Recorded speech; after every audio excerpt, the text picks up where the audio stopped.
जय मसीह की। मसीह में मेरे प्यारे भाई और बहनों, मैं आपका भाई सूरज हमेशा की तरह आप सभी को एक बार फिर से सत्य की खोज में स्वागत करता हूं। तो चलिए हम शुरू करते हैं हमारे आज के अध्ययन।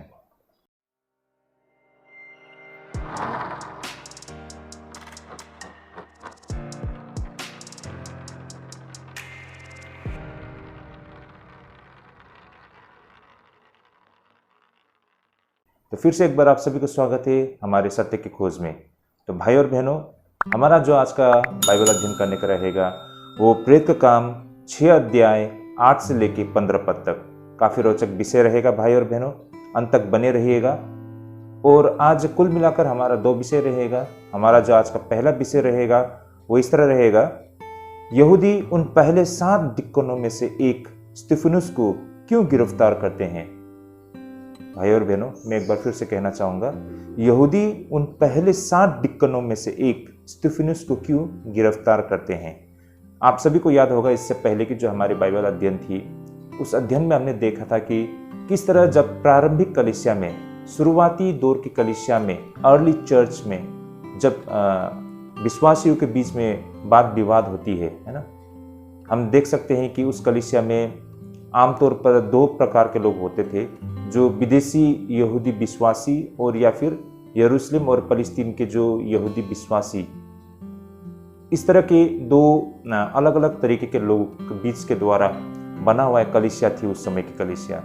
यही कारण उन लोगों के बीच में जो प्रतिदिन की कलीसिया की जो जरूरत होती है, उन सारे बातों को लेकर जब वाद विवाद होती है, तो प्रेरितों ने उन सारे समस्याओं का हल करने के लिए, उन सारे समस्या को देखभाल करने के लिए उन्होंने पहली बार 7 ऐसे सुनाम व्यक्तियों को चुना था, जिसे हम डिकन भी कह सकते हैं आज के समय में, या फिर आज के समय में हम उसे लोकल चर्च कमेटी मेंबर भी कहते हैं। तो इस तरह भाई और बहनों, कलीसिया के इतिहास में वो पहले 7 सुनाम व्यक्तियों को चुना गया था।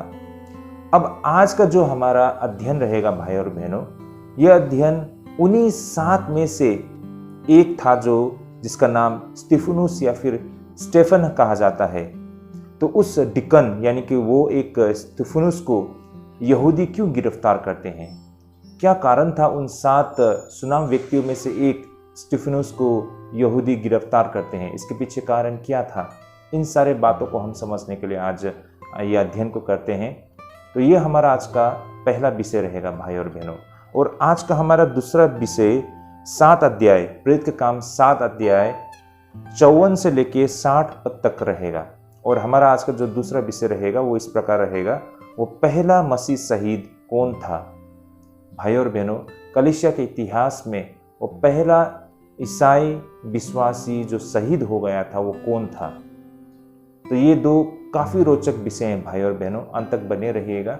इससे पहले की जो हमारे वीडियो से आप हमारे प्लेलिस्ट से देख सकते हैं, और हम जो आज अध्ययन करते हैं उसे बिल्कुल हम व्यवहारिक तरीके से, बिल्कुल प्रैक्टिकल टीचिंग और सत्य और तथ्य के साथ आपके सामने हम रखने जा रहे हैं, ताकि हम बाइबल से जुड़ी जो रहस्य होते हैं, जो सच्चाई होती है, उसे हम आसानी से समझ सके। तो भाई और बहनों, अंत तक बने रहिएगा, विदाउट स्किप करके देखिए, वरना हम कड़ी को जोड़ नहीं पाएंगे।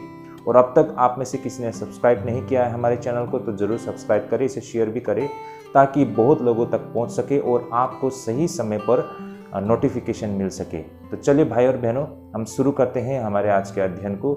जैसा मैंने कहा था, हमारा आज का पहला विषय रहेगा, यहूदी उन पहले 7 डिक्कनों में से एक स्तिफनुस को क्यों गिरफ्तार करते हैं। वो 7 जो सेवक थे ना, जिन्हें चुना गया था प्रेरित लोगों के द्वारा कलीसिया के प्रतिदिन के जरूरत को देखभाल करने के लिए, उनमें से एक स्तिफनुस यानी कि स्टेफन, उन्हें क्यों यहूदी गिरफ्तार करते हैं।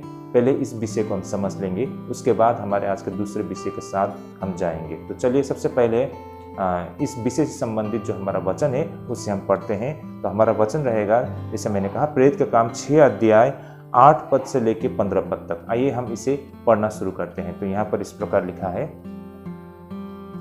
स्तिफनुस अनुग्रह और सामर्थ में परिपूर्ण होकर लोगों में बड़े बड़े अद्भुत काम और चिन्ह दिखाया करता था। भाई और बहनों, स्तिफनुस के विषय में कहा गया है कि वो बड़े बड़े और अद्भुत काम किया करते थे, लेकिन हम सब जानते हैं ये डिकन उन 7 डिक्कनों में से एक था ये स्तिफनुस। उन्हें कलीसिया के प्रतिदिन के जरूरत को देखभाल करने के लिए चुना गया था, लेकिन यहाँ पर लिखा गया है कि वो बड़े बड़े अद्भुत काम भी क्या करते थे और चिन्ह दिखाया करते थे, यानी कि मिरेकल्स किया करते थे। आगे हम देखते हैं, तब उस आराधनालय में से जो लिबर्तिनों की कहलाती थी। अब भाई और बहनों, ये लिबर्तिनों ये कौन है भाई और बहनों, इसे भी हम जानेंगे। तो इस प्रकार यहाँ पर तब उस आराधनालय में से जो लिबर्तिनों की कहलाती थी और कुरेनी और सिदकिया और किलकिलिया और एशिया के लोगों में से कई एक उठकर स्तिफनुस से वाद विवाद करने लगे। तो भाई और बहनों, यहाँ पर हम देख पाते हैं कि स्तिफनुस गवाही दे रहे थे, है ना, उस सत्य और तथ्य को लोगों के सामने रख रहे थे।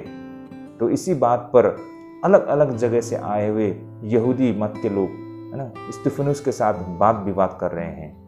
हमें ये जान पड़ता है कि शायद स्तिफनुस अकेले थे, लेकिन वो इतने सारे लोगों से घिरा हुआ था और उनके साथ वचन पर तर्क विवाद कर रहे थे भाई और बहनों। परंतु उस ज्ञान और उस आत्मा का जिससे वह बातें करता था वो सामना न कर सके। कहने का तात्पर्य, जैसे मैंने कहा, स्तिफनुस अकेले थे और वो इतने सारे लोगों के साथ घिरा हुआ था। हर कोई उस पर दबाव डाल रहे थे, उस पर हमला कर रहे थे, लेकिन फिर भी वे स्तिफनुस को दबा नहीं पा रहे थे। कारण इसका सीधा सा था, क्योंकि स्तिफनुस आत्मा के द्वारा बोल रहा था, है ना। तो स्तिफनुस भले ही अकेले थे, लेकिन उनका सामना बाकी लोग नहीं कर पा रहे थे। इस पर उन्होंने कई लोगों को उभारा जो कहने लगे कि हमने इसको मूसा और परमेश्वर का विरोध में निंदा की बातें कहते सुना है। तो यहाँ हम देख पाते हैं, जब लोग उससे वचन पर तथ्य पर तर्क विवाद नहीं कर पाए तो लोग उसके विरोध में झूठी गवाही देना शुरू कर दिए ना। लोगों ने दूसरे को उभारा और उस पर मूसा और परमेश्वर की विरोध और निंदा करने का आरोप लगाया। और आगे जैसे कि 6 के 12 में लिखा गया है, और लोगों और प्राचीनों और शास्त्रियों को भड़काकर चढ़ आए और उसे पकड़कर महासभा में ले गए। तो हम देख पाते हैं इस तरह से वे सारे लोग जो थे वहाँ पर, उन्होंने शायद प्राचीनों और शास्त्रियों को स्तिफनुस के विषय में बताई और वे लोग भी भड़क कर वहाँ पर आए और उसे पकड़कर गिरफ्तार करके, कह सकते हैं कि महासभा में ले गए और झूठे गवाह खड़े किए। भाई और बहनों, याद रखिए, झूठे गवाह, यानी कि स्तिफनुस के विषय में भी झूठे गवाह खड़ा किया गया है। याद रखिए, यीशु मसीह के साथ भी इन्होंने कुछ ऐसा ही एक समय में किया था और आज स्तिफनुस के साथ भी यही कुछ वो लोग कर रहे हैं। उसके विरोध में झूठे गवाह खड़ा किया है, जैसे कि 6 के 13 में हम यहाँ देख पाते हैं। और झूठे गवाह खड़े किए जिन्होंने कहा कि यह मनुष्य इस पवित्र स्थान और व्यवस्था के विरोध में बोलना नहीं छोड़ता, क्योंकि हमने उसे यह कहते सुना है कि यही यीशु नासरी इस जगत को ढा देगा और उन रीति को बदल डालेगा जो मूसा ने हमें सौंपी है। तब सब लोगों ने जो सभा में बैठे थे उसकी ओर ताक कर उसका मुखड़ा स्वर्गदूत का सा देखा। तो भाई और बहनों, जब लोगों ने स्तिफनुस के ऊपर झूठे आरोप लगा रहे थे, उसी दौरान लोगों ने ये भी देखा कि स्तिफनुस का जो चेहरा था वो बिल्कुल स्वर्गदूत की तरह उनके चेहरे से किरण निकल रहे थे ना, बिल्कुल चमकदार हो गया था। उसके चेहरे से ज्योति प्रकट हो रहे थे। तो लोगों ने ये सब चीज़ को भी स्तिफनुस में देखा था भाई और बहनों। तो ये सारे घटना हम देख पाते हैं कि स्तिफनुस को गिरफ्तार करने से संबंधित। भाई और बहनों, इसे हम थोड़ी गहराई से अध्ययन करेंगे, तभी हमें इसके जो भयावहता और हकीकत को हम समझ पाएंगे। तो आइए भाई और बहनों, अब इसे हम विस्तार से अध्ययन करना शुरू करते हैं। जैसे कि भाई और बहनों, सबसे पहले तो हम ये 8 पद में यहाँ पर जैसे कहा गया है, आइए मैं इसे एक बार फिर से पढ़ लेता हूँ। स्तिफनुस अनुग्रह सामर्थ्य में परिपूर्ण होकर लोगों में बड़े बड़े अद्भुत काम और चिन्ह दिखाया करता था। तो भाई और बहनों, स्तिफनुस एक यूनानी भाषा बोलने वाला यहूदी था। जैसे मैंने शुरुआत में कहा, वो पहला उन 7 चुने हुए सहयोगियों में से एक था। उसका काम गरीब विश्वासियों को भोजन और जरूरतों को देखना और देखभाल करना था। उन दिनों में परमेश्वर स्तिफनुस के जरिए अपने सत्य को और सामर्थ को प्रदर्शित कर रहा था। परमेश्वर जैसे चाहे वैसे हमारी प्रयोग कर सकते हैं। वो हमें स्तिफनुस की तरह कलीसिया में अन्य किसी भी व्यवहारिक कार्य में लगा सकते हैं। भाई और बहनों, सबसे पहली बात तो मैंने शुरुआत में कहा था, स्तिफनुस उन 7 में से एक था ना। वो एक डिकन था, यूनानी भाषा बोलने वाला यहूदी।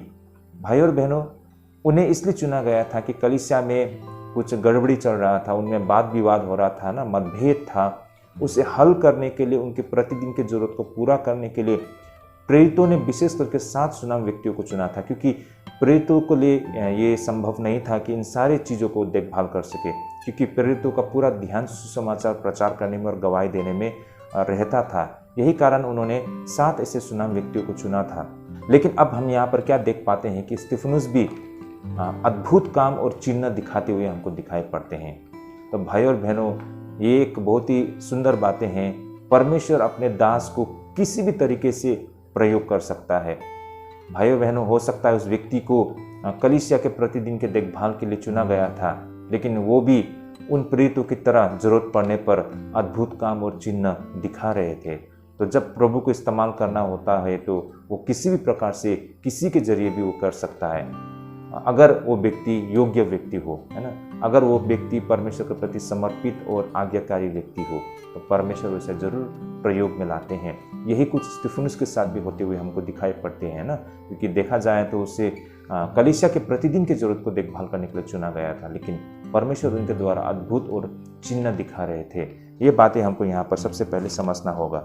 और जैसे कि भाई और बहन, आगे हम देख पाते हैं 9 और 10 पद में, जैसे कि पहला तो यहाँ पर लिबर्टिनो यानी कि फ्रीडमैन कहा गया है। आइए हम एक बार फिर से पढ़ लेते हैं, जैसे 9 और 10 पद में। तब उस आराधनालय में जो लिबर्टिनो की कहलाती थी और कुरेनी और सिदकिया और किलकिलिया और एशिया के लोग में से कई एक उठकर स्तिफनुस से वाद विवाद करने लगे, परंतु उस ज्ञान और उस आत्मा का जिससे वह बातें करता था वे सामना न कर सके। तो भाई और बहनों, यहाँ पर हम देख पाते हैं जैसे कि लिबर्टिनो सबसे पहले तो कहा गया है ना। तो भाई और बहनों, ये लिबर्टिनो यानी कि उन्हें फ्रीडमैन कहा जाता है। ये फ्रीडमैन एक समय में गुलाम थे, लेकिन उनके स्वामियों ने उन्हें मुक्त कर दिया था। भाई और बहनों, इन फ्रीडमैन लिबर्टिनियों में से वे यहूदी भी शामिल थे जिनके पूर्वज एक समय में गुलाम थे। अब यहाँ पर यही फ्रीडमैन लिबर्टिनियों ने स्तिफनुस को नापसंद किया था अन्य यहूदियों के साथ मिलकर, लेकिन फिर भी वे स्तिफनुस को तथ्य और सत्य पर तर्क करने पर वे स्तिफनुस को नहीं हरा पाए, या फिर हम इसे इस प्रकार कह सकते हैं कि स्तिफनुस पर दबाव नहीं डाल पाए।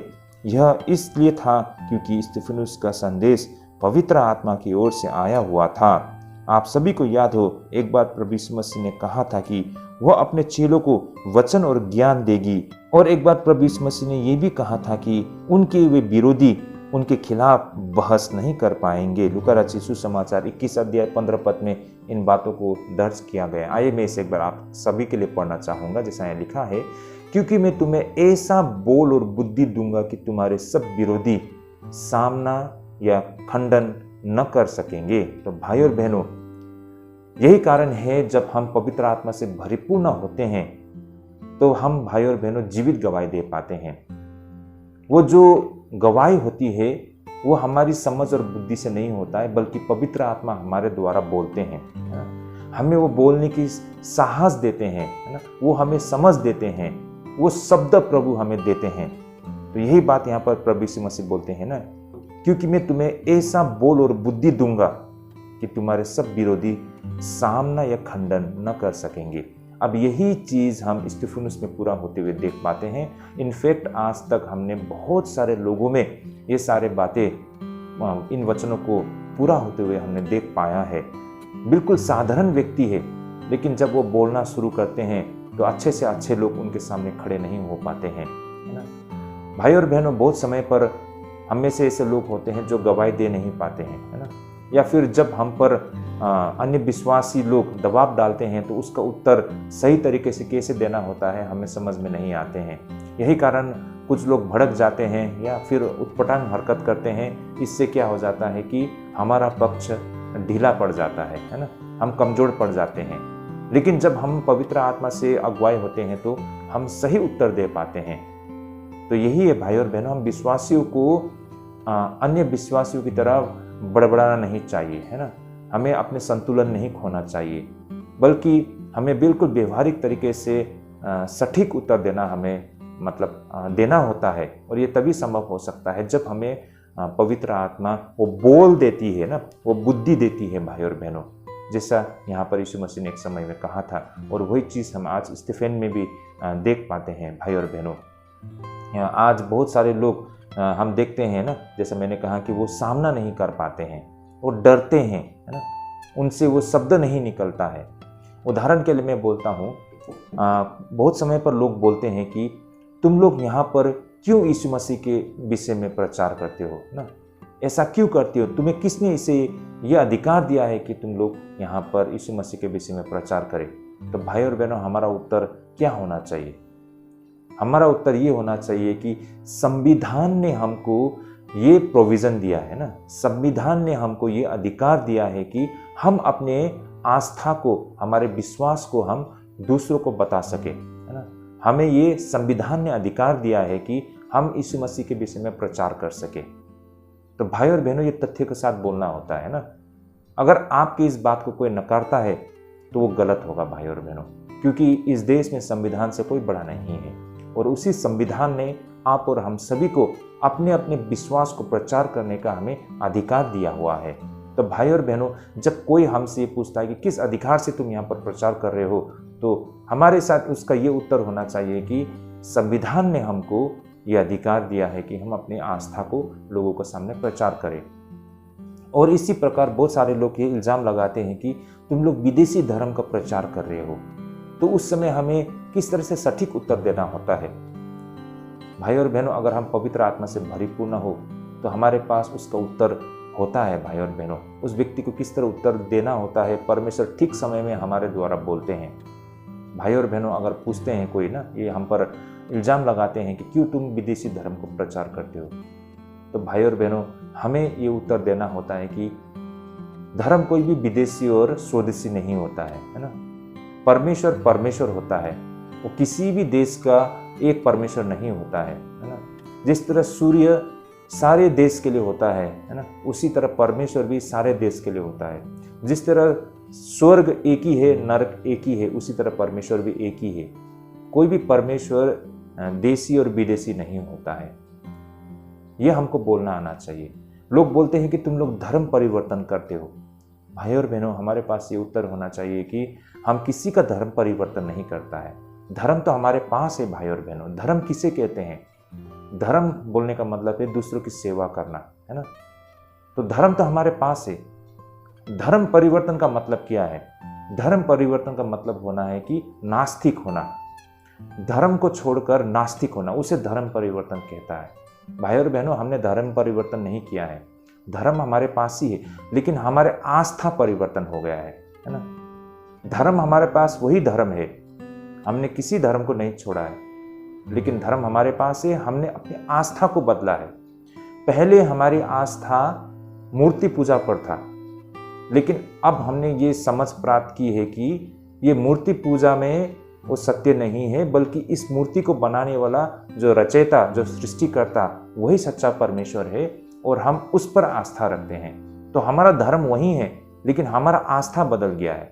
पहले हमारा आस्था मूर्ति पूजा पर था, लेकिन सत्य को हमने समझा है। आज हमारा आस्था जीवित परमेश्वर, जो हम सबका सृष्टि करने वाला, हम किसी पत्थर को नहीं पूछते, हम किसी जानवर को नहीं पूछते, बल्कि इसे सृष्टि करने वाला सृष्टिकर्ता, रचयिता को हम पूछते हैं, जिसने आप और हमको रचा है, आप और हमको सृष्टि किया है, उसे हम पूछते हैं, उस पर हम आस्था रखते हैं।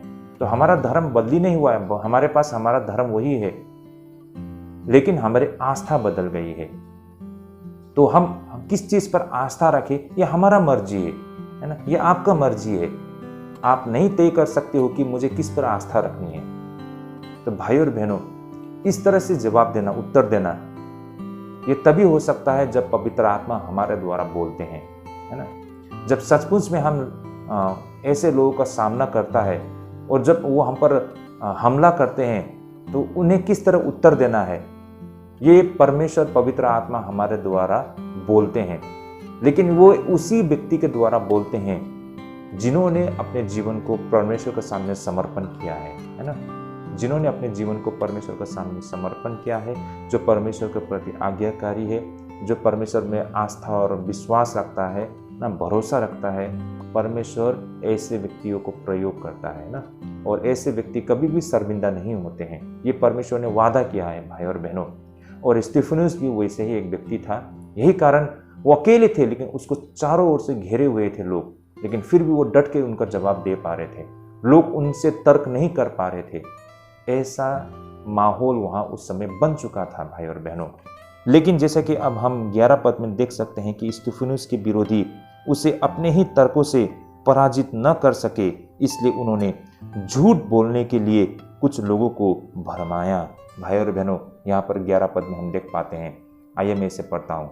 इस पर उन्होंने कई लोगों को उभारा जो कहने लगे कि हमने इसको मूसा और परमेश्वर का विरोध में निंदा की बातें कहते सुना है। तो भाई और बहनों, अब ये लोग तर्क वाद विवाद से स्टेफनुस को मतलब दबा नहीं पाए, तो उन्होंने झूठा इल्जाम लगाया उस पर और लोगों को उभारा, है ना, उसके खिलाफ लोगों को भरमाया। इन लोगों ने कहा कि स्टेफनुस मूसा के विरुद्ध बोल रहा है, और उन्होंने साथ में ये भी कहा कि स्टेफनुस तो परमेश्वर के विरोध में बोल रहा है। यही कारण यह बेहद ही गंभीर मामला बन गया था। भाई और बहनों, यहूदियों के लिए परमेश्वर का विरोध में बोलना, व्यवस्था के विरोध में बोलना, ये इस निंदा है भाई और बहनों। ये बहुत ही गंभीर इसका परिणाम हो सकता है, इतना तक कि उसे मृत्यु दंड दे सकता है। तो इतना गंभीर आरोप लगाया गया था जिसे हल्के से नहीं लिया जा सकता था। तो ऐसे झूठ स्टेफनुस के खिलाफ बोला गया है। आगे हम 12 से लेकर 14 पद में देख पाते हैं कि कुछ लोगों ने कहा कि स्टेफनुस ने मंदिर और व्यवस्था का अपमान भी किया है। भाई और बहनों, यहाँ पर हम इन वचनों को इस प्रकार देखते हैं। और लोगों और प्राचीनों और शास्त्रियों को भड़काकर चढ़ आए और उसे पकड़कर महासभा में ले आए और झूठे गवाह खड़े किए, जिन्होंने कहा कि यह मनुष्य इस पवित्र स्थान और व्यवस्था के विरोध में बोलना नहीं छोड़ता, क्योंकि हमने उसे यह कहते सुना है कि यही यीशु नासरी इस जगह को ढा देगा और उन रीति को बदल डालेगा जो मूसा ने हमें सौंपी है। तो भाई और बहनों, यहाँ पर 12 से 14 में साफ साफ दर्ज किया गया है कि किस तरह यहाँ पर स्टेफनुस के खिलाफ इल्जाम लगाया गया है। यही कारण इन बातों को सुन यरूशलेम में रहने वाले यहूदी विशेष रूप से स्टेफनुस के विरोध में बिल्कुल क्रोधित हो गए थे, क्योंकि मंदिर उनका आराधनालय का केंद्र था। उन्हें इससे लेकर बेहद गर्व था भाई और बहनों। साथ ही कई यहूदियों के पास अपने व्यवसाय भी था जो मंदिर से जुड़ी थी, या फिर ये व्यवसाय मंदिर पर ही निर्भर था। साथ ही यहूदियों को भी अपने व्यवस्था पर बेहद गर्व था। उनका मानना था कि उन्हें व्यवस्था का पालन करना चाहिए, जो कि उनका मानना था कि यह परमेश्वर को खुश करने का तरीका है।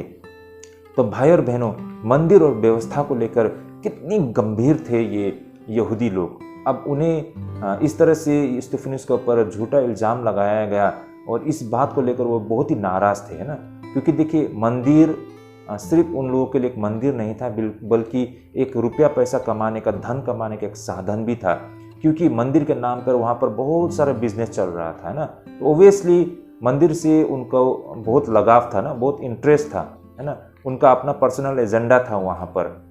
और साथ ही व्यवस्था को लेकर वो बहुत ही मतलब गर्वान्वित महसूस करते थे ना। उनको लगता था कि मतलब स्वयं परमेश्वर का वचन सिर्फ मात्र उनके पास है ना। तो बेशक वो जो व्यवस्था थी ये साधारण बातें नहीं थी ना, लेकिन भाई और बहनों, वे तो गर्व मात्र करते थे, वो घमंड मात्र करते थे, लेकिन उन व्यवस्थाओं को वास्तव में परमेश्वर की इच्छा के तहत पालन नहीं किया करते थे। ये भी हकीकत थी भाई और बहनों। एनीवे, आप सभी को याद हो, यीशु के शत्रुओं ने भी प्रभु यीशु मसीह के विषय में झूठ बोले थे। अब ये लोग भी स्टेफनुस के खिलाफ झूठ बोल रहे हैं। हालांकि उन्होंने जो झूठ बोला था वह पूरी तरह से झूठ नहीं था। उन्होंने यीशु के कुछ बातों को लिया, लेकिन उन्होंने अपने तरीके से तोड़ा और उसमें बदलाव किया। अब यहाँ पर स्टेफनुस के विरोध में भी यही तो किया था। भाई और बहनों, इसी तरह शैतान कार्य क्या करते हैं, आधी अधूरी सत्य को लोगों को सामने रखकर। भाई और बहनों, इस बात को लेकर हमें बिल्कुल सतर्क होना चाहिए। आज बहुत सारे लोग हमारे बीच में झूठी शिक्षा लेके आते हैं, है ना, और लोग इस झूठी शिक्षा में पड़ जाते हैं। लोगों को ऐसा लगता था कि झूठी शिक्षा बिल्कुल ही झूठ होगा और उससे हम तुरंत पहचान लेंगे और इसका विरोध हम करेंगे, ऐसा लोगों को लगता है। लेकिन शैतान भी इतना मूर्ख नहीं है ना। जब वो झूठी शिक्षा आपके सामने लेके आते हैं तो वो आधी सत्य को लेके आते हैं। वो कंप्लीटली झूठ नहीं होता है, उसमें आधी सत्य होता है, लेकिन उसे तोड़ा और मरोड़ा गया होता है और आप उसे फर्क कर नहीं पाते हो। जब पहली नज़र में आप देखते हो तो वो सारे बातें वचन में कहा गया है, वचन के माध्यम से कहा गया है, यीशु का नाम से प्रार्थना कर रहे हैं, सब कुछ है वहाँ पर। तो आपको लगता है कि इसमें कोई गलत नहीं है, तो ये सत्य ही है। लेकिन धीरे धीरे उसी वचन को देखिए, बाइबल के वचन के आधार पे ही वो आपके सामने आएंगे। बहुत लोग बाइबल अध्ययन के नाम पर आएंगे, बाइबल ट्रेनिंग के नाम पे आएंगे, है ना। ये सब हो रहा है आज भी, हमारे इंडिया में भी बहुत हो रहा है। ऑनलाइन बाइबल ट्रेनिंग के नाम पे आते हैं, है ना। तो इस तरह से आपको तो लगेगा कि ये परमेश्वर का कार्य है, ये परमेश्वर की शिक्षा है, लेकिन शैतान उसके पीछे है। भाई और बहनों, वो झूठी शिक्षा देते हैं, वो आधी बातें सत्य आपके सामने रखते हैं। आप सोचते हैं वही सारे सच्चे हैं, लेकिन बाद में धीरे धीरे आपको वो अपने कब्जे में ले लेते हैं और आपको पता ही नहीं चलता है कि आप शैतान के अधीन में रह के शैतान को विरोध कर रहे हो। ये नहीं हो सकता है भाई और बहनों। और ऐसा आज हमको हर जगह दिखाई पड़ रहा है। बहुत सारे, जैसे जेहोवा विटनेस है, 7 डे से सर्वशक्तिमान परमेश्वर कलीसिया है, माता यरूशलेम है, सिंगचोंग जी है, गुड न्यूज़ मिशन है, मतलब अनगिनत ऐसे आज संस्था, मैं इसे चर्च नहीं कहूँगा, संस्था आज मौजूद है ना। तो इनका शिक्षा ये आधा अधूरा सत्य पर जुड़ित होता है। शैतान इसी तरह से लोगों को भरमाता है। यह नया नहीं है, बिल्कुल शुरुआत से हमको दिखाई पड़ता है। इवन आदम और हवा को भी उन्होंने आधा सच तो बताया था ना, कंप्लीटली झूठ तो नहीं बोला था। जो बोला था उसमें आधा अधूरा सच था, जिसको मैनिपुलेट किया था, उसको तोड़ मरोड़ कर इस तरह से भरमा दिया लोगों को कि लोग तो सोचते रह गए कि ये वो सच्चाई के साथ में है, लेकिन वास्तव में वे कब के शैतान के अधीन हो चुके हैं, है ना। तो हमें बहुत ही होशियार रहना चाहिए भाई और बहनों। अब स्टीफनिस को और यीशु मसीह को भी उन्होंने यही किया है ना, आधी बातों को लेकर। जो इल्जाम यहाँ पर लगाया गया है, ये सारे बातों को एक समय में सचमुच यीशु मसीह ने कहा था, स्टीफनिस ने भी कहा था, लेकिन ये आधा अधूरा बातों को ही वो वहाँ पर रखते हैं और बाकी बातों को वो तोड़ मरोड़ देते हैं कि उसका गलत प्रयोग किया जाए ना, उसका गलत अर्थ निकाला जाए। चलिए भाई और बहनों, वचन के माध्यम से इन बातों को हम समझने का प्रयास करते हैं। जैसे कि यीशु मसीह ने ये बातें कब और कैसे और कहाँ कही थी। मरकुस 13:2 में देखिए यीशु मसीह ने क्या कहा था। यीशु ने उससे कहा, क्या तुम ये बड़े बड़े भवन देखते हो? यहाँ पत्थर पर पत्थर भी बचा न रहेगा जो ढाया न जाएगा। ऑफकोर्स ये बात यीशु मसीह ने कही थी। यूहन्ना 2:19 में देखिए भाई और बहनों, जैसा कि यहाँ पर दर्ज किया गया है। यीशु ने उनको उत्तर दिया कि इस मंदिर को ढा दो और मैं उसे 3 दिन में खड़ा कर दूंगा। तो भाई और बहनों देखिए, ये सारे बातें स्वयं यीशु मसीह ने तो कही है ना।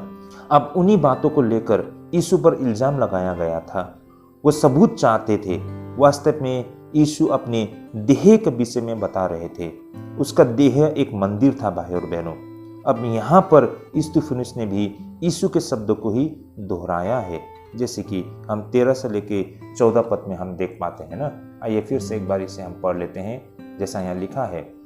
और झूठे गवाह खड़े किए, जिन्होंने कहा कि यह मनुष्य इस पवित्र स्थान और व्यवस्था के विरोध में बोलना नहीं छोड़ता, क्योंकि हमने उसे यह कहते सुना है कि यही यीशु नासरी इस जगह को ढा देगा और उन रीति को बदल डालेगा जो मूसा ने हमें सौंपी है।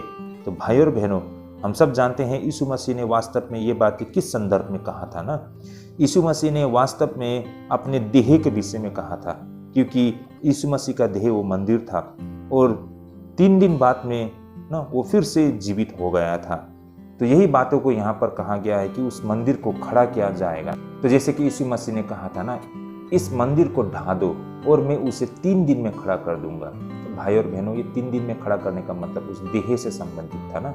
इस देह को नाश कर दो और फिर से दोबारा ना वो खड़ा हो जाएंगे, 3 दिन बाद में जीवित हो जाएंगे।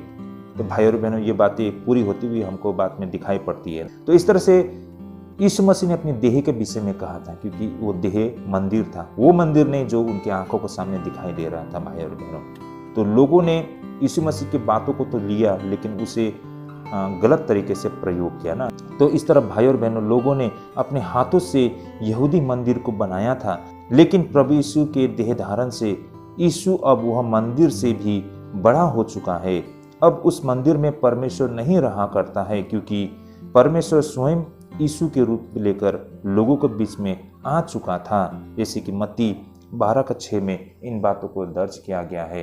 लिखा है जैसे यहाँ पर मैं तुमसे कहता हूँ कि यहाँ वह है जो मंदिर से भी बड़ा है। तो भाई और बहनों, ऐसा हम क्यों कहते हैं? स्तिफनुस अच्छी तरह से जानता था कि यीशु का वास्तव में क्या मतलब था। यीशु ने मंदिर की जगह ले ली थी, यीशु ने व्यवस्था को पूरा किया था और परमेश्वर तक पहुंचने का एकमात्र रास्ता बन चुका था। भाई और बहनों, यीशु मसीह जिस परमेश्वर की आराधना वो अब मंदिर में कर रहे थे, वही परमेश्वर अब देह धारण करके यीशु के रूप में लोगों के बीच में आ चुका था। अब परमेश्वर उस मंदिर में नहीं था, है ना। अब वो मंदिर बेमायने हो चुकी थी, क्योंकि परमेश्वर ने उस मंदिर को छोड़कर परमेश्वर तो लोगों के बीच में आ चुका था। यही कारण यीशु मसीह कहते हैं ना यहाँ पर मैं तुमसे कहता हूँ कि यहाँ वह है जो मंदिर से भी बड़ा है। तो ऑब्वियसली यीशु मसीह उस मंदिर से कहीं गुना बड़ा है ना। कहाँ तुलना कर सकते हैं मंदिर और यीशु मसीह के साथ? लेकिन लोग इन बातों को समझ नहीं पा रहे थे। आगे यहाँ पर हम 15 पद में स्तिफनुस का मुंह स्वर्गदूत की तरह चमक उठा था जब वह महासभा के सामने खड़ा था, ऐसा कहा गया है। आइए हम एक बार पढ़ लेते हैं इसे। तब सब लोगों ने जो सभा में बैठे थे उसकी ओर ताक कर उसका मुखड़ा स्वर्गदूत का सा देखा। तो भाई और बहनों, आप सभी को याद हो, जब मूसा ने व्यवस्था को सिनाई पर्वत से नीचे उतारा था, उस वक्त उसके चेहरे पर भी चमक आ गई थी। निर्गमन 34:29 में इन बातों को दर्ज किया गया है। जब मूसा साक्षी की दोनों तख्तियां हाथों में लिए हुए सीने पर्वत से उतरा आता था, तब यहोवा के साथ बातें करने के कारण उसके चेहरे से किरणें निकल रही थी, परंतु वह यह नहीं जानता था कि उसके चेहरे से किरणें निकल रही है। बेशक वो अपने चेहरे को खुद देख नहीं पाएंगे, लेकिन लोग मूसा में ये सारी चीज़ देख पा रहे थे ना।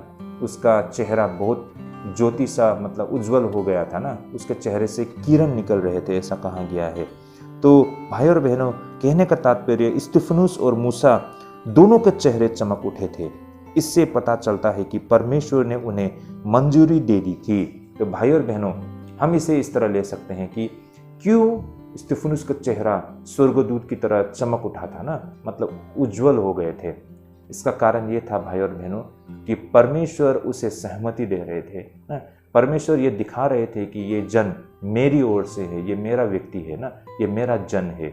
ये अप्रूव दे रहा था, उससे अथॉरिटी दे रहा था भाई और बहनों। तो ये एक गवाही थी, उसके चेहरे को इस तरह बदलाव होते हुए दिखना। लेकिन लोग इसे नहीं समझ पा रहे थे। 8 पद में लूका स्पष्ट करता है कि स्तिफनुस के पास परमेश्वर का आशीष था, अनुग्रह और शांति था। और 10 पद में कहा गया है कि उसके पास विशेष ज्ञान थी। तो स्तिफनुस कोई साधारण व्यक्ति नहीं था भाई और बहनों। आइए हम इसे वचन से देख लेते हैं। 6:8 में जैसा लिखा है, स्तिफनुस अनुग्रह और सामर्थ्य से परिपूर्ण होकर लोगों में बड़े बड़े अद्भुत काम और चिन्ह दिखाया करता था। आगे 10 पद में लिखा है, परंतु उस ज्ञान और उस आत्मा का जिससे वह बातें करता था, वे सामना न कर सके। तो भाई और बहनों, स्तिफनुस में ज्ञान और आत्मा हम दोनों दिखाई पड़ते हैं। तो इस कारण यहाँ पर स्तिफनुस कोई साधारण व्यक्ति नहीं था ना भाई और बहनों। उसमें वो सारी चीज़ थी जो हम जान सकते हैं कि वो परमेश्वर का ओर से था। इस तरह प्रारंभिक कलीसिया द्वारा इन 7 व्यक्तियों की नियुक्तियों के दूरगामी परिणाम को हम देख पाते हैं। वास्तव में यहूदी हमेशा से अपने आप को चुने हुए लोगों के रूप में देखते हैं, लेकिन उन्होंने इसके गलत मायने या फिर गलत तरीके से चुने हुए तथ्य की व्याख्या की थी। वे अपने आप को विशेष अधिकार के साथ चुना हुआ मानते थे और उनको लगता था कि परमेश्वर के लिए अन्य रास्ते के कोई मायने नहीं है।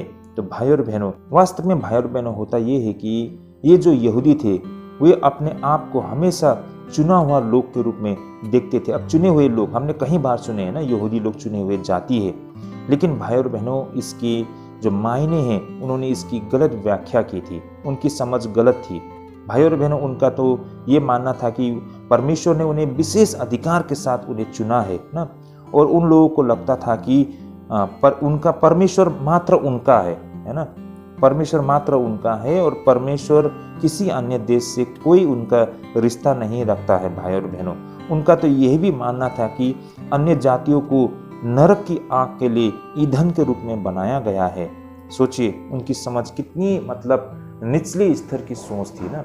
उनको लगता था कि अन्य जाति तो नरक में जो आग जलती है उस आग को जलाने का ईंधन के रूप में वो इस्तेमाल किया जाएगा, अन्य जातियों को ना एक लकड़ी की तरह इस्तेमाल किया जाएगा।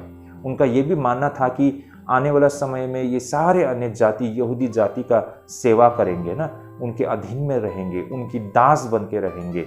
मतलब वे अपने आप को बहुत महान मतलब ऊंचे दर्जे के लोग सोचते थे। जिस तरह से एक समय में हिटलर ना, नाजियों का ऐसा ही सोच था कि जर्मन लोग बहुत ही सुपीरियर ह्यूमन मनुष्यों में से भी बहुत ही मतलब रिफाइंड, मतलब बहुत ही जब लोगों में जैसे जैसे परिवर्तन होते गया ना, तो एकदम स्पेशल लोग ना, एकदम बोल सकते हैं ना रिफाइन होकर जो निकले हुए जर्मन लोग थे ना, जर्मन लोग को वो मानते थे कि बहुत ही ऊंचे कोटि के लोग है ना। इनफैक्ट जैसे कि ब्राह्मण लोग भी, जो ब्राह्मण लोग बहुत समय में सोचते हैं कि वे ऊंचे कोटि के लोग ही हैं, मतलब ऊंचे कोटि के इंसान है ना। उनमें बहुत सारे क्वालिटी है, वो क्वालिटी किसी में नहीं मिलता है ना। वो लोग बहुत ही ऊंचे कोटि के लोग होते हैं। तो इस तरह की सोच एग्जैक्टली ये यहूदियों में भी था है ना। उनको लगता था कि बहुत ही सुपीरियर ना, बहुत ही महान लोग है वे लोग है ना, बहुत ही मतलब बेस्ट क्वालिटी का, मतलब बहुत ही अच्छे मतलब क्वालिटी के वे लोग इंसान है, ऐसे मतलब बहुत सुपीरियर फीलिंग उनको लगता था है ना। और बाकी लोगों को तो वो बिल्कुल निचले दर्जे के हिसाब से, एक जमाने में जैसे इनफैक्ट आज भी है लेकिन कम है, लेकिन एक जमाने में जैसे कि ब्राह्मण लोग जो शूद्र लोगों को होते हैं बहुत ही निचले नज़रों से देखा करते हैं ना, मतलब शेड्यूल कास्ट के लोगों को छोटी जाति बोलते हैं, उनसे बहुत घृणा करते हैं ना। मतलब उनको घर के अंदर आना नहीं देते हैं, उनके छुए बर्तन को वो नहीं छूते हैं है ना। मतलब बहुत ही घृणादायक, मतलब जैसे कि उनको एक इन्फेक्शन ना, एक बैक्टीरिया की तरह उनको ट्रीट करते हैं। उसी तरह यहूदी भी अन्य जातियों को ट्रीट किया करते थे ना। तो उनका ऐसा सोच था भाई और बहनों। तो भाई और बहनों, जो उनको चुनने का मतलब उसके मायने को उन्होंने बहुत ही गलत अर्थ निकाला था। लेकिन भाई और बहनों, सत्य तो ये था कि उन्हें इसलिए चुना गया था कि वो सभी लोगों को परमेश्वर के साथ उसी रिश्ते में लाया जा सके जैसे वे खुद थे। इस तरह ये उन लोगों के लिए कठोर सत्य था जो खुद को चुने हुए लोग मानते थे। और यह कोई आश्चर्य की बात नहीं थी कि जब उन्होंने उन्हें सुना तो वे क्रोधित हो गए। यानी कि इन यहूदियों ने स्तिफनुस से ये सारे बातें सुनी तो वे लोग क्रोधित हो गए। वे सारे स्तिफन के तर्कों का सामना नहीं कर पा रहे थे, इसलिए यहूदियों ने बल का सहारा लिया और स्तिफनुस को गिरफ्तार कर लिया। इस तरह भाई और बहनों, स्तिफनुस की सेवा की अवधि बहुत ही कम था। भाई और बहनों, जब ये यहूदी है ना, जो अपने आप को बहुत बुद्धिजीवी, बहुत महान ना, उस व्यवस्था की देखभाल करने वाले, मंदिर का देखभाल करने वाले ना, ऐसे उच्च कोटि के लोग अपने आप को समझते हैं। अब ये लोग अपने व्यवस्था को लेकर स्तिफनुस के साथ, जो साधारण व्यक्ति के साथ तर्क नहीं कर पा रहे थे, तो उनको अपने ईगो में इसका हर्ट होता है ना। मतलब उन्होंने इसको मतलब बहुत ही बुरे तरीके से लिया। अब वे लोग वाद विवाद करके, तर्क करके उसको दबाव डाल नहीं पा रहे थे, तो उन्होंने स्तिफनुस को गिरफ्तार कर लिया, बल प्रयोग किया है। तो भाई और बहनों, इस तरह से स्तिफनुस का जो सेवकाय बहुत ही छोटी अवधि के था। तो ये था भाई और बहनों आज का ये पहला विषय, स्तिफनुस, जो कि वो पहले 7 सुनाम व्यक्तियों में से चुना गया वो एक व्यक्ति था है ना। वो पहले फर्स्ट 7 डिकन में से एक था भाई और बहनों, जिसे क्यों यहूदियों ने गिरफ्तार किया था, आप लोग इन बातों को समझ गए होंगे है ना। भाई और बहनों, स्तिफनुस आत्मा से भरिपूर्ण होकर वो जीवित गवाही दे रहे थे है ना। वो उन यहूदियों से वचन पर तर्क विवाद कर रहे थे ना, सत्य और तथ्य को रख रहे थे। इनफैक्ट भाई और बहनों, आगे जाके बहुत सारे बातें उन्होंने बताई उन यहूदियों को ना, कि किस तरह बिल्कुल शुरुआत से ये परमेश्वर का योजना था यीशु मसीह तक ना, मतलब ये उद्धार का कार्य के विषय में, मतलब ये परमेश्वर का मैनेजमेंट प्लान जो योजना थी, इसको सुंदर तरीके से स्तिफनुस ने उन लोगों को सामने रखा। आगे आप लोग पढ़ सकते हैं 6 अध्याय 16 पद से आगे 17 अध्याय तक आप पूरे पढ़ सकते हैं। वहाँ पर डिटेल पर स्तिफनुस ने उन लोगों को बताया था कि बिल्कुल शुरुआत से लेकर यहाँ तक परमेश्वर का क्या योजना है ना, यीशु मसीह में आकर ये योजना किस तरह पूरा होती है, ये सारे बातें स्तिफनुस ने बताई। लेकिन इन बातों को सुनने के बाद वे लोग आंख बबूला हो जाते हैं भाई और बहनों। तो इसे हम आगे अध्ययन करेंगे। तो ये था हमारा आज का पहला विषय कि आखिरकार उन 7 सुनाम जो व्यक्ति थे जो प्रेरितों के द्वारा कलीसिया के देखभाल के लिए चुना गया था, उनमें से ये एक स्तिफनुस को यहूदियों ने क्यों गिरफ्तार किया गया था। आई होप इन बातों को आप लोग समझ पाए होंगे। तो चलिए भाई और बहनों, अब हम आगे बढ़ते हैं हमारे आज के दूसरे अध्ययन की ओर। तो भाई और बहनों, हमारे आज के दूसरे विषय की ओर हम आगे बढ़ते हैं। तो आप सभी को स्वागत है फिर से एक बार। तो भाई और बहनों, हमारा आज का जो दूसरा विषय है वो पहला मसीह शहीद कौन था। भाई और बहनों, कलीसिया के इतिहास में वो पहला मसीह शहीद कौन था, कौन सा वो विश्वासी बिलीवर मार्टियर हो गया था, फर्स्ट मार्टियर कौन था भाई और बहनों। ये पहले विषय के साथ इसका संबंध है भाई और बहनों। भाई और बहनों, आइए सबसे पहले हम वचन का माध्यम से इन बातों को समझने के लिए प्रयास करते हैं। तो हमारा वचन अध्ययन करने का रहेगा 7 अध्याय 54 से लेके 60 पद तक में। आइए हम सबसे पहले वचन को पढ़ लेते हैं, तब इसके ऊपर हम चर्चा करते हैं। तो यहाँ पर वचन इस प्रकार लिखा है, ये बातें सुनकर वे जल गए और उस पर दांत पीसने लगे, परंतु उसने पवित्र आत्मा से परिपूर्ण होकर स्वर्ग की ओर देखा और परमेश्वर की महिमा को और यीशु को परमेश्वर की दाहिनी ओर खड़ा देखकर कहा, देखो मैं स्वर्ग को खुला हुआ और मनुष्य के पुत्र को परमेश्वर के दाहिनी ओर खड़ा हुआ देखता हूँ। तब उन्होंने बड़े शब्द से चिल्लाकर कान बंद कर लिए और एक चित्त होकर उस पर झपटे और उसे नगर के बाहर निकालकर पथरवाह करने लगे और गवाहों ने अपने कपड़े उतार रखे और वे स्तिफनुस को पथरवाह करते रहे। और वह यह कहकर प्रार्थना करता रहा कि हे प्रभु यीशु, मेरी आत्मा को ग्रहण कर। फिर घुटने टेककर ऊंचे शब्द से पुकारा, हे प्रभु, यह पाप उन पर मत लगा। और यह कहकर सो गया और साउल उसके वध में सहमत था। ओके, यस, आमेन। सो प्रभु को धन्यवाद हो। सो आप सभी जान गए होंगे वो पहले शहीद, वो मसीह शहीद कौन था। बेशक ये कोई और नहीं, वो स्वयं स्तिफनुस यानी कि स्टेफन था। भाई और बहनों, यहाँ पर हम देख पाते हैं कि स्तिफनुस की उन गवाहियों को सुनकर लोग बहुत नाराज होते हैं, है ना। देखिए भाई और बहनों, इससे पहले हमने देखा है कि स्तिफनुस को गिरफ्तार कर लिया गया था और इसलिए उसे गिरफ्तार कर लिया गया था क्योंकि वे उनके साथ वचनों के आधार पर तर्क वितर्क कर रहे थे। और लेकिन जब वे लोग उनके साथ तर्क नहीं कर पाए तो स्तिफनुस को उन लोगों ने गिरफ्तार कर लिया और महासभा के लोगों को सामने ले गए। तो भाई और बहनों, उस दौरान भी स्तिफनुस ने बिल्कुल विस्तार से, बिल्कुल शुरुआत से यीशु मसीह तक जो परमेश्वर का योजना थी उसे बताया। स्तिफनुस ने ये साबित करने के लिए कोशिश की कि यीशु मसीह ही उद्धार करता है, वही मसीहा है ना। वो परमेश्वर का ओर से आया था लोगों के उद्धार के लिए, लोगों को छुटकारा दिलाने के लिए स्तिफनुस को स्वयं परमेश्वर ने भेजा था। इन तर्क को, इन तथ्यों को बिल्कुल विस्तार से उन्होंने रखा है, जो आप 7 अध्याय 53 पद तक आप इसे विस्तार से देख सकते हैं। अब जब लोगों ने ये सारे बातों को सुन लिया, उसको लेकर वो बेहद नाराज होते हैं, परंतु उसने पवित्र आत्मा से परिपूर्ण होकर स्वर्ग की ओर देखा और परमेश्वर की महिमा को और यीशु को परमेश्वर की दाहिनी ओर खड़ा होकर देखा। तो भाई और बहनों, यहाँ पर जैसा कहा गया है कि परमेश्वर को दाहिनी ओर खड़ा देखकर, यानी कि यीशु मसीह को स्तिफनुस ने परमेश्वर की दाहिनी ओर खड़ा देखा है। देखिए, हम आमतौर पर क्या कहते हैं कि यीशु मसीह परमेश्वर के दाहिनी ओर बैठा है, हम कहते हैं ना, लेकिन यहाँ पर क्या कहा गया है, खड़ा देखकर। और कहा गया है फिर आगे, देख मैं स्वर्ग को खुला हुआ और मनुष्य के पुत्र को परमेश्वर के दाहिनी ओर खड़ा हुआ देखता हूँ। फिर कहते हैं दोबारा खड़ा होकर, तो भाई और बहनों, यीशु मसीह का खड़ा होकर मतलब परमेश्वर के दाहिनी ओर होना, इसका क्या मायने हैं, इसे भी हम आज चर्चा करने के लिए कोशिश करते हैं। तब उन्होंने बड़े शब्द से चिल्लाकर कान बंद कर लिया और एक चित्त होकर उस पर झपटे। तो ऐसा स्तिफनुस ने कहने पर, है ना, उन्होंने यीशु मसीह के विषय में कहा कि वो परमेश्वर का दाहिनी ओर खड़ा देखा। ये बातें कहने पर लोग क्यों इतना भड़क गए?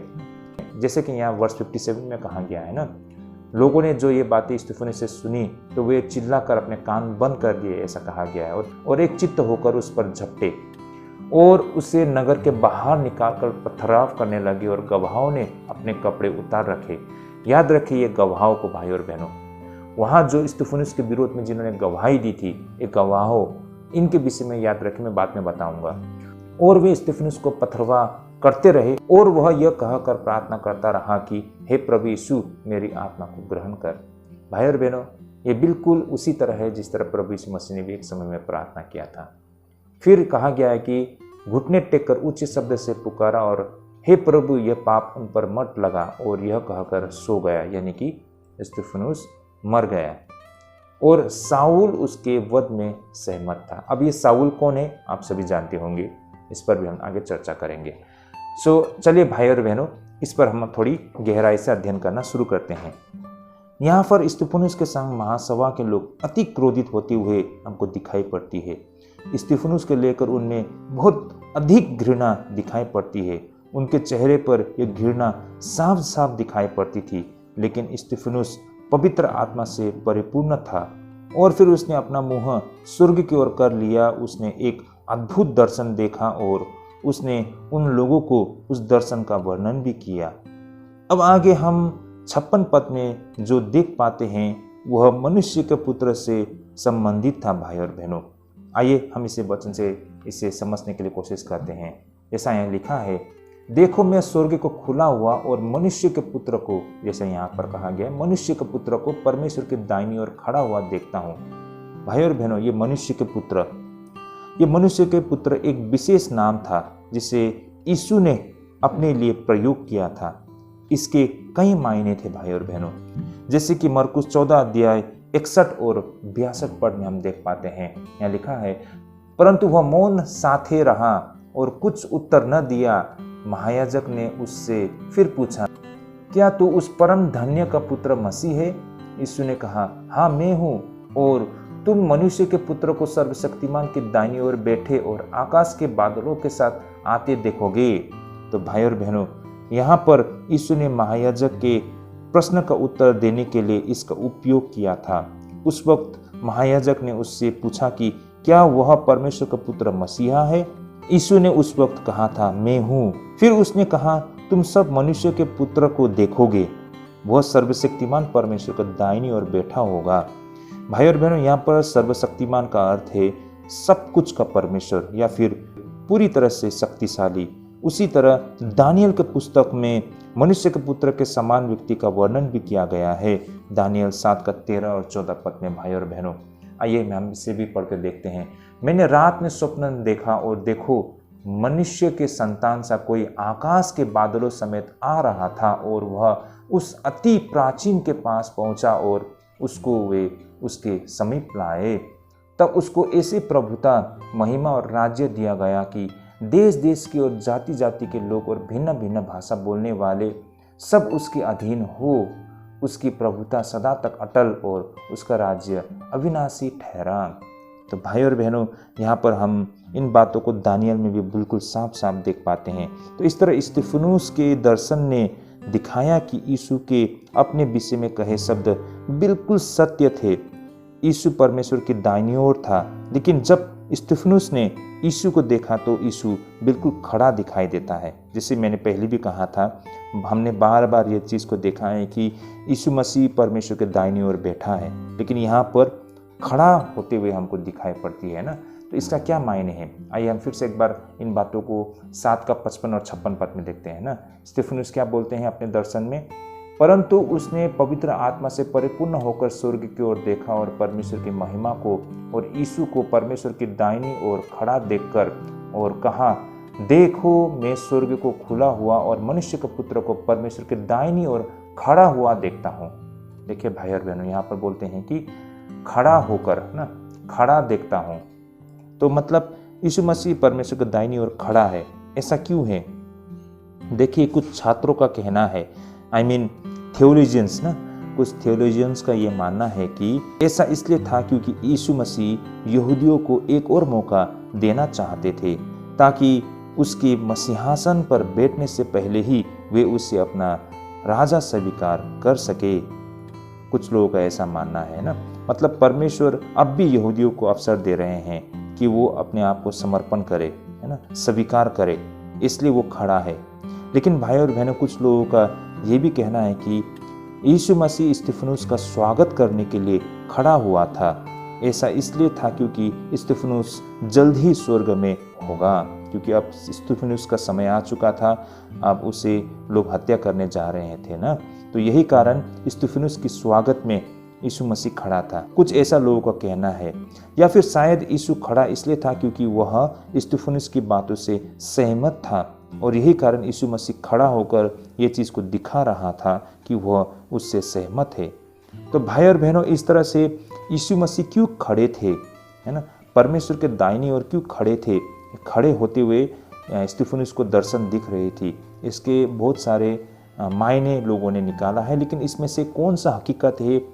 इनमें से एक हकीकत हो सकता है, इसमें से कोई भी हकीकत नहीं हो सकता है। हम नहीं जानते हैं सत्य क्या है, लेकिन इस विषय को लेकर इस तरह की जो तर्क लोग दिया करते हैं। भाई और बहनों, सत्य क्या है वो तो बाद में ही हमको पता चलेगा। आगे हम 57 पद में देख सकते हैं कि स्तिफनुस के दर्शन ने महासभा के लोगों को और भी अधिक क्रोधित कर दिया था। वे स्तिफनुस की बात नहीं सुनना चाहते थे। अंततः उन्होंने अपने कानों को अपने हाथों से ढक लिया। जैसे कि भाई और बहनों 57 पद में कहा गया है ना, तब उन्होंने बड़े शब्द से चिल्लाकर कान बंद कर लिए और एकचित्त होकर उस पर झपटे। भाई और बहनों, उनके लिए यीशु मसीह एक अपराधी था। इससे भी बुरी बात यह था कि उसे क्रूस पर लटकाया गया था। यहूदियों का ये भी मानना था कि अगर कोई व्यक्ति क्रूस पर मरता है तो परमेश्वर उसे स्वीकार नहीं करता है। लेकिन यहाँ तो इसके बिल्कुल विपरीत स्तिफनुस ने देखा कि यीशु परमेश्वर की दाहिनी ओर है। इसका अर्थ ये था कि यीशु के पास वही अधिकार था जो परमेश्वर के पास था। भाई और बहनों, जब यहूदियों ने स्तिफनुस के दर्शन के विषय में सुना कि यीशु मसीह परमेश्वर के दाहिनी ओर खड़ा है, ये सुनकर वे लोग बहुत क्रोधित हो गए और स्तिफनुस की इन बातों को सुनना नहीं चाहते थे और अपने कान बंद करके वो लोग चिल्लाए, है ना, निंदा, इस निंदा के लिए। भाई और बहनों, यहूदियों ने ऐसा क्यों किया? देखिए भाई और बहनों, यहूदी लोग यीशु मसीह को एक अपराधी मानते थे और उसमें से भी सबसे बड़ी बात कि यीशु मसीह की हत्या या उसकी मृत्यु क्रूस में हो गई थी। अब क्रूस में किसी व्यक्ति का मृत्यु होना मतलब ये एक प्रमाण है कि वो बहुत ही बड़ा क्रिमिनल है ना, बहुत ही बड़ा एक अपराधी है। यीशु मसीह एक बहुत बड़ा अपराधी है क्योंकि इसका प्रूफ ये है कि उसको क्रूस में टंगाया गया था। तो जिससे भी क्रूस में टंगाया जाता है वो बहुत ही घिनौना, बहुत ही बुरा व्यक्ति माना जाता है और ऐसे व्यक्ति को तो परमेश्वर भी स्वीकार नहीं करते हैं, ऐसा यहूदियों का मानना है। तो यहूदियों की नज़र में यीशु मसीह तो बहुत ही गिरा हुआ, बहुत ही बुरा अपराधी है। अब ऐसे व्यक्ति परमेश्वर के दाहिनी ओर खड़ा दिखने का मतलब क्या है? वो तो परमेश्वर का बराबर हो गया। जो सबसे घिनौना, सबसे बड़ा अपराधी, वो कैसे परमेश्वर हो सकता है ना? तो ये परमेश्वर का निंदा करना है, ऐसा कहकर यहूदियों ने अपना कान को बंद किया है ना, और इस निंदा करके वो लोग ने चिल्लाया है। आप लोग समझ पा रहे होंगे मेरी इन बातों को। आगे हम देख पाते हैं कि उन्होंने स्तिफनुस को बाहर निकालकर पथरवा करने लगे। आमतौर पर यहूदी उन लोगों को मार डाला करते थे जिन्होंने बेहद बुरा अपराध किया है, और ऐसे व्यक्तियों को मार डालने के लिए यहूदी बड़े बड़े पत्थर से मारा करते थे, और यही कुछ स्तिफनुस के साथ भी हुआ था। इस मामले में कुछ लोगों का कहना है कि यहूदियों ने स्तिफनुस की हत्या करके रोमन कानून के खिलाफ काम किया था। उन्हें पहले अनुमति लेना होता था, लेकिन यह भी था कि अपराधियों के लिए यह तय करने की अनुमति दी थी कि उस व्यक्ति को मारना है या नहीं, जैसे कि मंदिर के मामले में किया गया कोई भी अपराध हो।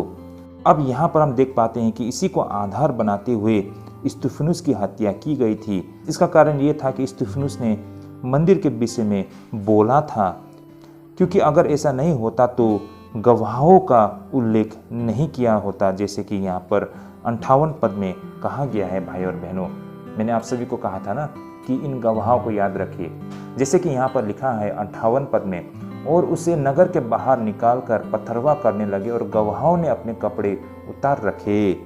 तो भाई और बहनों, इस प्रकार जब किसी व्यक्ति की हत्या कर दी जाती है ना, उसे मतलब मृत्यु दंड दिया जाता है और लोग उस पर पथरवा करके मारते हैं, तो यहाँ पर उन गवाहों को सबसे पहले पत्थर मारना होता है, क्योंकि उन्हीं गवाहों ने ये गवाही दी थी और यही कारण उन्हीं गवाहों को पहले पत्थर मारना होता है ना। तो इस तरह से ये गवाहों को हमें यहाँ पर दिखाई पड़ते हैं। आगे लूका ने साउल का भी जिक्र किया है। ये पहली बार था जब लूका ने यानी कि प्रेरित के काम में उसका उल्लेख किया गया है। यहाँ पर साउल उन गवाहों को जिन्होंने स्तिफेन की हत्या की थी, उनकी कपड़ों का ख्याल रखा था, साथ ही वो स्तिफनुस की हत्या से भी सहमत था। अब ये साउल कौन है हम सब जानते हैं ना। जब प्रेरित पौलुस, जब वो परमेश्वर को नहीं जानते थे ना, यानी कि यीशु मसीह को उन्होंने जब तक स्वीकार नहीं किया था, उससे पहले उसे साउल कहा जाता है। तो भाई और बहनों, यहाँ पर लूका प्रेरित के काम में पहली बार साउल के विषय में कहते हैं। ये पहली बार था जब लूका ने उसका उल्लेख किया था। यहाँ पर साउल उन गवाहों का जिन्होंने स्तिफेन की हत्या की थी, उनकी कपड़ों का ख्याल रखते हुए हमको दिखाई पड़ते हैं। साथ ही वो स्तिफनुस की हत्या से बिल्कुल सहमत भी था, यानी कि प्रेरित पौलुस स्तिफनुस की जो हत्या की गई थी उससे वो सहमत था, है ना। तो ये था पौलुस की पिछले जीवन की कहानी। हम और भी आगे देखेंगे उनके विषय पर। आगे हम देखते हैं वर्ष 59 और 60 में, जैसे कि स्तिफनुस मरते समय प्रार्थना कर रहे थे, जिस तरह यीशु मसीह ने भी मरते समय प्रार्थना किया था। यही कारण स्तिफनुस और यीशु मसीह की प्रार्थना एक समान हमको दिखाई पड़ती है। यीशु मसीह ने प्रार्थना की थी, पिता मैं अपनी आत्मा आपके हाथों में सौंपता हूँ। आइए मैं भाई और बहन इस वचन को एक बार पढ़ लेता हूँ, जैसे कि यहाँ पर लिखा है, और वे स्तिफनुस को पथरवा करते रहे और वह यह कहकर प्रार्थना करता रहा कि हे प्रभु यीशु, मेरी आत्मा को ग्रहण कर। फिर घुटने टेकर ऊंचे शब्द से पुकारा, हे प्रभु, यह पाप उन पर मत लगा, और यह कहकर सो गया और साउल उसके वध में सहमत था। भाई और बहनों, यीशु ने भी प्रार्थना की थी, पिता मैं अपनी आत्मा आपके हाथों में सौंपता हूँ। यहाँ पर उसी तरह स्तिफनुस भी अपनी आत्मा को ग्रहण करने के लिए कहता है ना। आगे यीशु ने अपने पिता से उन लोगों को क्षमा करने के लिए कहा जो उसे मार रहे थे, और यहाँ पर फिर से एक बार देख पाते हैं कि स्तिफनुस भी कुछ इसी तरह उन्हें क्षमा करने के लिए प्रार्थना करते हैं। भाई और बहनों, इस तरह से हम देख पाते हैं कि स्तिफनुस बहुत ही कष्ट तरीके से वो मारा गया था, है ना। उन्होंने बहुत दुख को झेला था। ये कोई साधारण बातें नहीं है कि किसी को पथरवा करके मार डालना, है ना। ये बहुत ही दर्दनाक मौत है। आमतौर पर होता है कि वहाँ पर एक खड्डा खुना होता है, उस खड्डे में धकेल कर उसको गिरा देते हैं, और जो गवाह होते हैं वो पहले आकर उस पर पथराव करना शुरू करते हैं, है ना। तो ये प्रक्रिया होती है भाई और बहनों किसी व्यक्ति को मारने का। तो वही चीज़ स्तिफनुस के साथ भी किया गया था, और ये बहुत ही दर्दनाक प्रक्रिया थी। फिर भी वो वहाँ पर बिल्कुल शांत था। हमने देखा है स्तिफनुस बिल्कुल शांत था। उन्होंने शिकायत या ऐसा बातें नहीं की जो दिखाता है कि वो क्रोधित था या फिर उसने इसका विरोध किया। उसने प्रभु यीशु मसीह को देखा था, वो स्वर्ग में उसकी प्रतीक्षा कर रहा था। भाई और बहनों, स्तिफनुस पहला ईसाई शहीद था। तब से आज तक बहुत सारे शहीद हुए हैं। भाई और बहनों, शहीदों का लहू एक बीज की तरह है। यही कारण भाई और बहनों, जब कभी भी ईसाइयों को लोग सताते हैं तो कलीसिया और भी आगे बढ़ती है। यह हमेशा से सच रहा है और आज भी ये बिल्कुल 100% सत्य है। भाई और बहनों, ये हकीकत है, जहाँ ज़्यादा सतावट होती है वहीं पर परमेश्वर का कार्य और ज़बरदस्त तरीके से होती है, और जहाँ पर कुछ भी सतावट नहीं है, मान लो वहाँ पर हम सुसमाचार कार्य को बिल्कुल होते हुए नहीं दिखाई पड़ती है।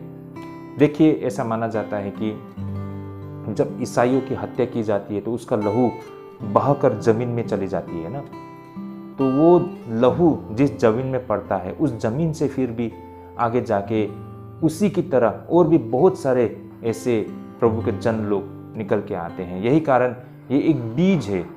एक विश्वासी कहीं शहीद होता है तो वो एक बीज की तरह है। अब आगे जाके कईयों सारे और भी विश्वासी वहाँ पर गवाही देने के लिए हमको दिखाई पड़ती है।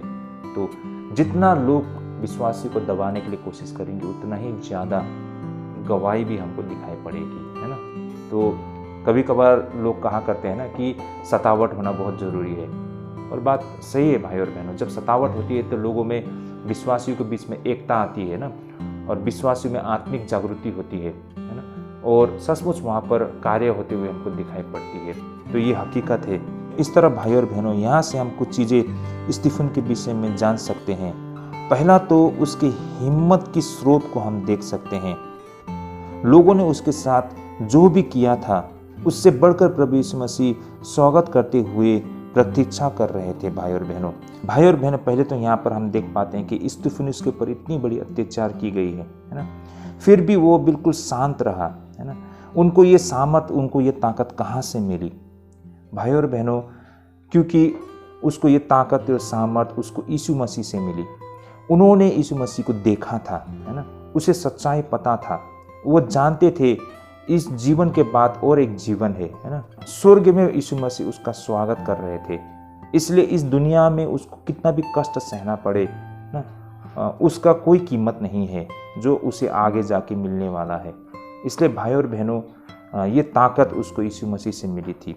यही कारण भाई और बहनों, हम भी बहुत समय पर ये सोचते हैं ना कि कैसे लोग ऐसे ऐसी जगह में चले जाते हैं और यीशु मसीह के गवाही देना शुरू कर देते हैं ना। क्या उनको डर नहीं लगता है क्या? जब उन पर लोग हमला करते हैं तो वो इतने शांत कैसे रह पाते हैं? वास्तव में भाई और बहनों, हकीकत ये है कि उन्होंने यीशु मसीह को देखा है, यीशु मसीह का अनुभव किया है। दूसरी बात, स्तिफनुस यीशु मसीह के अनुसरण करते हुए उन लोगों के लिए क्षमा करने के लिए प्रार्थना करते हैं जिन्होंने उसकी हत्या करने के लिए प्रयास की थी या उनकी हत्या कर रहे थे। वो व्यक्ति जो पूरी तरह से मसीह का अनुसरण करता है, वह उन चीज़ों को करने की शक्ति प्राप्त करता है जिन्हें करना मानवीय रूप से बिल्कुल असंभव है ना भाई और बहनों। जरा सोच के देखिए, अगर कोई हमारी हत्या करने के लिए कोशिश कर रहा है ना, हम कैसे उनके लिए प्रार्थना कर सकते हैं? मसीह रहित जीवन तो ऐसा है कि अगर कोई इंसान आपको गाली देता है ना, आप पर हमला करते हैं, तो आप भी इसका रिएक्शन करते हो, है ना, आप भी उसी तरह से उसका उत्तर देने के लिए कोशिश करते हो। लेकिन ये कैसे संभव हो सकता है कि लोग आप पर झूठे इल्ज़ाम लगा रहे हैं और आपकी हत्या करने पर मतलब उतारू है ना, आप पर पथरवाह कर रहे हैं और आप उनके लिए क्षमा मांग रहे हैं ना, आप उनके लिए मतलब प्रार्थना कर रहे हैं? ये कैसे संभव हो सकता है? ये तभी संभव हो सकता है जब आपने पवित्र आत्मा का अनुभव किया है ना, सचमुच में आपने यीशु मसीह का अनुभव किया अपने जीवन में, तभी ये संभव हो सकता है, वरना एक सामान्य इंसान के लिए पॉसिबल नहीं है भाई और बहनों। आखिर में भयानक उथल पुथल एक अजीब शांति में समाप्त होती है। स्तिफनुस को वो शांति मिलती है, भले ही उसे मरना पड़ा, लेकिन फिर भी वो शांति उसको मिलती है भाई और बहनों। तो भाई और बहनों, इस तरह ये सारे उथल पुथल के बाद ना स्तिफनुस को वो सचमुच में वो शांति मिली, है ना। अब वो हमेशा के लिए यीशु मसीह के साथ रहेंगे, है ना। हो सकता है उसको बहुत बड़ी कीमत अदा करनी पड़ी, है ना, अपना जान गंवाना पड़ा, लेकिन अब वो जो प्राप्त करने जा रहे हैं उसका कोई कीमत नहीं है भाई और बहनों। तो इस तरह भाई और बहनों, ये था हमारा आज का दूसरा अध्ययन कि किस तरह भाई और बहनों स्तिफनुस वो पहला शहीद बना भाई और बहनों, है ना। और उससे हम क्या सीख और समझ सकते हैं भाई और बहनों? इससे हम सबको भी एक हौसला मिलेगी आने वाले समय में। और भाई और बहनों, हम सबको भी यीशु मसीह का अनुसरण करते हुए, है ना, और हमारे सामने में जो उदाहरण है स्तिफनुस जैसा वो महान सेवक, वो हमारे लिए भी एक उदाहरण है भाई और बहनों, उससे हमें सीखनी चाहिए, है ना। और हमें आज दुनिया जितनी भी बदल जाए, लेकिन वो परमेश्वर का सिद्धांत को हमें नहीं छोड़ना है ना। वो शिक्षा, वो सिद्धांत को हमें भी थामे रखना है, तभी हम यीशु मसीह के साथ बने रहेंगे। तो आई होप आज के यह अध्ययन हम सबके लिए बहुत अच्छी समझ देगी। और भाई और बहनों, अगर आप लोग को अच्छा लगता है ये सारे और विषय को आप समझ पा रहे हैं तो ज़रूर इसे शेयर कीजिए, दूसरे लोगों तक भी सत्य और तथ्य पहुंच सके। तो भाई और बहनों, आज के लिए हम यहीं पे स्थगित करते हैं। हमने जो सुना है, परमेश्वर हम सबको ढेरों आशीष करे। अगले अध्ययन में फिर से जुड़िएगा। तब तक प्रभु आप सभी को ढेरों आशीष करे और परमेश्वर आपको ख्याल रखे। यही हमारी आप सभी के लिए दुआ प्रार्थना है। तो आज के लिए यहीं पर स्थगित करते हैं। जय मसीह की।